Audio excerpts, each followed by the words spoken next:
વિદ્યાર્થી મિત્રો, આજના લેક્ચરમાં મારી યુટ્યુબ ચેનલમાં આપનું સ્વાગત છે। આજનો લેક્ચર છે મારો ધોરણ 9 ગણિત ચેપ્ટર નંબર 11 પૃષ્ઠફળ અને ઘનફળ, જેમાં સ્વાધ્યાય 11.3નો દાખલા નંબર 3 અત્યારે આપણે શરૂ કરીએ। તો ત્રીજા દાખલાની પહેલાં તો રકમ સમજી લઈએ કે એક શંકુની ઊંચાઈ 15 સેમી છે, તો ઊંચાઈને શું કહેવાય? h, એટલે h બરાબર કેટલા? 15 સેન્ટીમીટર।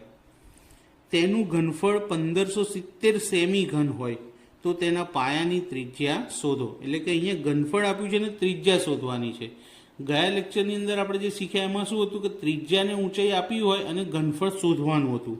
તો ઘનફળની મદદથી જ આપણને ત્રિજ્યા મળશે। તો શરૂ કરીએ। સૌથી પહેલાં શંકુનું ઘનફળ શું થાય? 1/3 પાઈ r² h। કિંમત લખીએ। ઘનફળ કેટલું આપેલું છે આપણને? 1570 બરાબર 1/3 ગુણ્યા પાઈની કિંમત અહીંયા લખીને આપી છે, જુઓ 3.14। તો આપણે શું કરીશું? ડાયરેક્ટ 314 છેદમાં કેટલા લખીએ? 100। પોઈન્ટ કાપી લીધા। r² અને h કેટલા આપેલા છે? 15, તો 15। હવે બધી કિંમતો આ બાજુ લઈએ, જે શોધવાની છે તેને ત્યાં રહેવા દઈશું। એટલે શું શોધવાનું છે? r²। તો r² જમણી બાજુ રાખીશું, બાકી બધી રકમ ડાબી બાજુ લઈ લઈએ। તો 1570 ગુણ્યા કેટલા આવશે? તો જુઓ, છેદ હોય એ અંશમાં જશે, એટલે 3 અને 100 ઉપર જશે। 3 ગુણ્યા 100 અને અંશ હોય એ છેદમાં, તો અંશમાં 314 અને 15 છે, તો 314 ગુણ્યા 15 અને સામે શું શોધવાનું હતું? r²। તો માટે r² બરાબર, હવે આના છેદ ઉડાડવાના છે।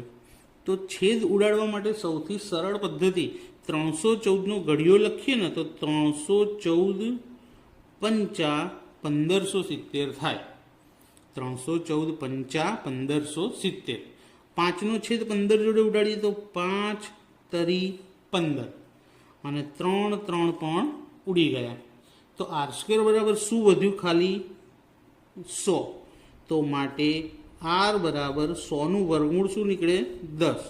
તો માટે પાયાની ત્રિજ્યા બરાબર 10 સેન્ટીમીટર। તો દાખલાનો જવાબ આપણને મળી ગયો। આવો જ બાજુમાં બીજો દાખલો છે, ચોથો, જેમાં ઘનફળ આપ્યું છે, ઊંચાઈ આપી છે અને શોધવાનું શું કીધું છે? વ્યાસ। હવે વ્યાસનું માપ ત્યારે જ મળશે જ્યારે આપણને ત્રિજ્યા મળશે। અહીંયા આગળ ત્રિજ્યા મળી, ત્રિજ્યા ઉપરથી તમે વ્યાસ શોધી શકો। એટલે આ દાખલામાં પણ પહેલાં ત્રિજ્યા શોધવી પડશે, પછી જ વ્યાસ આપણને મળશે।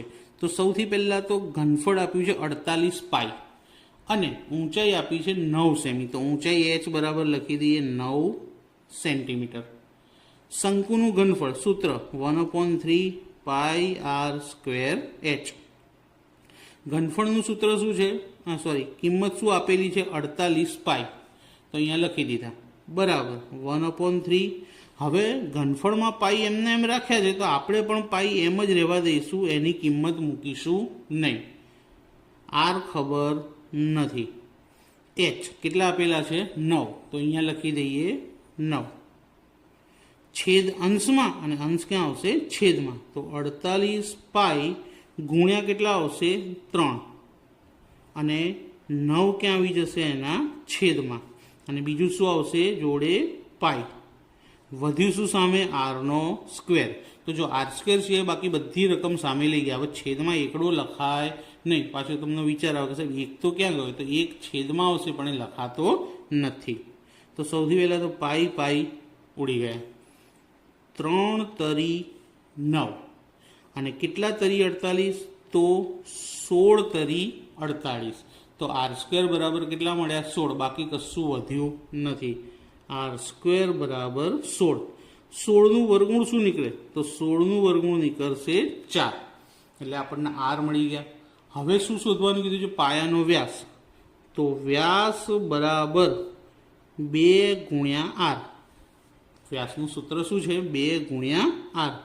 2 ગુણ્યા r બરાબર કેટલા મળ્યા? 4। તો 2 ચોક 8 સેન્ટીમીટર। તો નીચે જવાબ લખો તો લખી શકો કે માટે પાયાનો વ્યાસ બરાબર 8 સેન્ટીમીટર. તો બંને દાખલા જોવા જઈએ તો એક જ સરખા હતા, ખાલી ગણતરીની પદ્ધતિ થોડી બદલાતી હતી, બાકી સૂત્ર સેમ.